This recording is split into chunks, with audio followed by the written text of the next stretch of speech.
Hello students, আমি Moumita ma'am. আশা করি তোমরা সকলেই খুব ভালো আছো। Welcome back to our channel. আজকে আমি তোমাদের 4th সেমিস্টার এমডিসির কনস্টিটিউশনাল ল থেকে আর্টিকেল 12 এবং আর্টিকেল 13 এর উপরে ক্লাস নেব।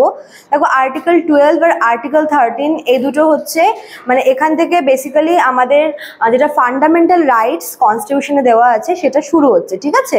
তো আজকের ক্লাসটা শুরু করে চলো দেরি না করে। দেখো, ঠিক আছে, ফার্স্টে কি বলেছে, অনুচ্ছেদ 12 বা আর্টিকেল 12 কি বলেছে। আর্টিকেল 12-এ দেখো কোন বিষয়টা আছে। আর্টিকেল 12-এ রাষ্ট্র শব্দটির কিন্তু ব্যাখ্যা দেওয়া রয়েছে, ঠিক আছে? এবং এই রাষ্ট্র শব্দের ব্যাখ্যা কনস্টিটিউশনের 3rd পার্টে 3 নম্বর ভাগে দেওয়া আছে।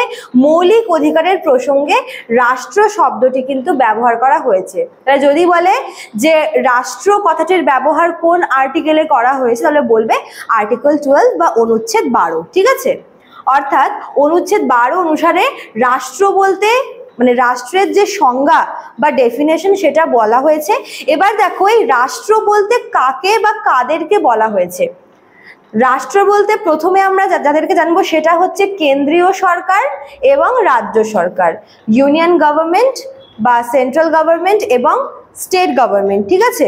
2 নম্বরে কি সংসদ মানে হচ্ছে পার্লামেন্ট এবং রাজ্য বিধানসভা মানে লেজিসলেটিভ অ্যাসেম্বলি। আচ্ছা, 3 নম্বরে কি বলেছে, স্থানীয় কর্তৃপক্ষ বা স্থানীয় স্বায়ত্তশাসন, যার মধ্যে পড়ছে হচ্ছে পৌরসভা এবং পঞ্চায়েত।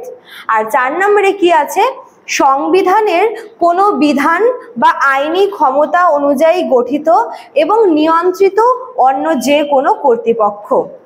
তাহলে যদি বলে যে আর্টিকেল 12-এ কোন বিষয়টি উল্লেখ আছে, তাহলে বলবে যে আর্টিকেল 12-এ রাষ্ট্রের ব্যাখ্যা দেওয়া আছে এবং রাষ্ট্র বলতে কাদের কাদের বলা হয়েছে, কারা কারা রাষ্ট্রের মধ্যে পড়ছে, কেন্দ্রীয় সরকার, রাজ্য সরকার, সংসদ এবং রাজ্য বিধানসভা, পৌরসভা, পঞ্চায়েত এবং কোনো বিধান বা আইনি ক্ষমতা অনুযায়ী যে সমস্ত নিয়ন্ত্রিত বা গঠিত কর্তৃপক্ষ আছে সেগুলো, ঠিক আছে? দেখো, এই অনুচ্ছেদটির উদ্দেশ্য কি। এই অনুচ্ছেদ বা এই যে 12 নম্বর যে আর্টিকেলটা আছে, এই 12 নম্বর আর্টিকেলটার মূল উদ্দেশ্য বা অবজেক্টিভ হলো মৌলিক অধিকারের লঙ্ঘন হলে জনগণ রাষ্ট্র বা রাষ্ট্রীয় সংস্থার বিরুদ্ধে আদালতের দ্বারস্থ হতে পারে। মানে দেখো, অনুচ্ছেদ 12-তে রাষ্ট্র বলতে যাদেরকে বলা হয়েছে, এই যে এই লিস্টটা, রাষ্ট্র বলতে যাদেরকে বলা হয়েছে, যদি কোনো নাগরিকের মৌলিক অধিকার খর্ব হয় বা যদি কোনো নাগরিক মনে করেন যে তার মৌলিক অধিকার লঙ্ঘন হচ্ছে, তাহলে কিন্তু সেই ব্যক্তি কি করবে, এই রাষ্ট্র মানে রাষ্ট্র বলতে যাদেরকে এখানে বলা হয়েছে তাদের কাছে কিন্তু হচ্ছে তার মৌলিক অধিকার দাবি করতে পারেন। এবং তার যদি মনে হয় যে তার মৌলিক অধিকার খর্ব করা হচ্ছে, সেক্ষেত্রে তিনি কিন্তু এদের বিরুদ্ধে, ঠিক আছে, রাষ্ট্রের বিরুদ্ধে মানে এই যাদের ব্যাপারে এখানে বলা হলো এদের বিরুদ্ধে আদালতের দ্বারস্থ কিন্তু হতে পারেন। বুঝতে পেরেছ? তাহলে রাষ্ট্রের সংজ্ঞার সাথে মৌলিক অধিকারের কি সম্পর্ক দেখানো হচ্ছে এখানে। রাষ্ট্র বলতে যেই যেই অংশগুলো এখানে রয়েছে, যদি কোনো ব্যক্তি বা কোনো নাগরিক মনে করে যে তার মৌলিক অধিকার খর্ব হচ্ছে বা তার মৌলিক অধিকার লঙ্ঘিত হচ্ছে, তবে তিনি এই রাষ্ট্রের অন্তর্গত ব্যক্তি বা ব্যক্তি বিশেষের বিরুদ্ধে আদালতে কিন্তু মামলা করতে পারেন, ঠিক আছে? তারপর দেখো আর্টিকেল 13 অনুচ্ছেদ 13, এখানে কি বলা হয়েছে, এখানে বলা হয়েছে voidness of laws against fundamental rights, মানে আইনের অমান্যতা, ঠিক আছে? অর্থাৎ দেখো, আমরা এটাকে ডিটেলসে জানবো। এই অনুচ্ছেদে মেইনলি কি বলা হয়েছে, যেসব আইন সংবিধান প্রণয়নের আগে ছিল অর্থাৎ প্রি কনস্টিটিউশনাল ল, সেগুলি যদি মৌলিক অধিকারের পরিপন্থী হয় তাহলে সেই অংশটি অকার্যকর বলে বিবেচিত হবে। অর্থাৎ যেই আইনগুলি মানে কনস্টিটিউশন যখন তৈরি হয়েছে, কনস্টিটিউশন তৈরি করার আগে মানে কনস্টিটিউশন কার্যকর হওয়ার আগে যে আইনগুলি অলরেডি তৈরি করা হয়ে গেছে, যেগুলোকে বলে প্রি কনস্টিটিউশনাল ল, সেই আইনগুলি যদি মৌলিক অধিকারের পরিপন্থী হয় তাহলে কিন্তু সেই অংশটাকে অকার্যকর বা ভয়েড বলে বিবেচনা করা হবে। 2 নম্বরে কি বলেছে, সংবিধান বলবৎ হওয়ার পর যেসব আইন প্রণীত হয়েছে, এটা হচ্ছে সংবিধান কার্যকর হওয়ার পরের আইনগুলো সম্পর্কে বলা হয়েছে, অর্থাৎ পোস্ট কনস্টিটিউশনাল ল। তো সেই আইনগুলোর ক্ষেত্রে কি হবে, তা যদি মৌলিক অধিকারের বিরোধিতা করে তাহলে সেই পরিমাণে কিন্তু অকার্যকর হবে। ঠিক আছে। আচ্ছা, 3 নম্বরে কি বলেছে, আইন বা ল শব্দটি কিন্তু এই আর্টিকেল 13-এ আমরা জানতে পারি। তাহলে আর্টিকেল 12-এ আমরা রাষ্ট্র সম্পর্কে জানলাম, রাষ্ট্রের সংজ্ঞা।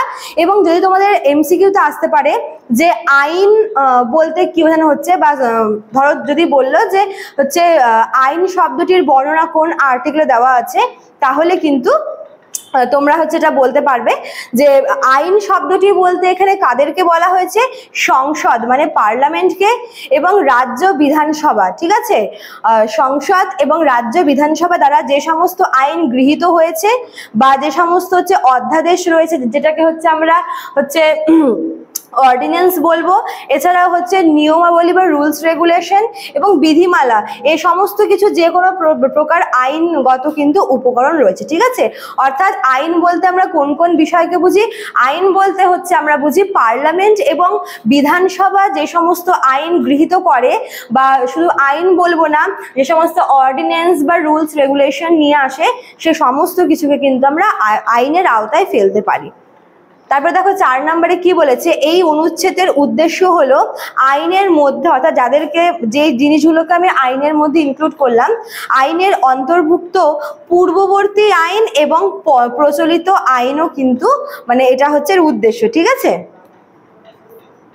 আচ্ছা, এবার দেখো একদম উপসংহারে আমরা দেখব যে এই যে এই দুটো অনুচ্ছেদ মানে হচ্ছে আর্টিকেল 12 এবং আর্টিকেল 13, এই দুটি অনুচ্ছেদ কি করে, এটি সংবিধানের হচ্ছে মৌলিক অধিকারের সুরক্ষা প্রয়োগের মূল ভিত্তি। দেখো মৌলিক অধিকার রয়েছে 12 থেকে 35 নম্বর আর্টিকেলে। ঠিক আছে, তো এই 12 নম্বর আর 13 নম্বর সেখান থেকে কিন্তু আমরা মৌলিক অধিকার একটা ধারণা পাই যে সংবিধানের মৌলিক অধিকারের সুরক্ষা এবং প্রয়োগের কোন কোন বিষয় দেওয়া রয়েছে।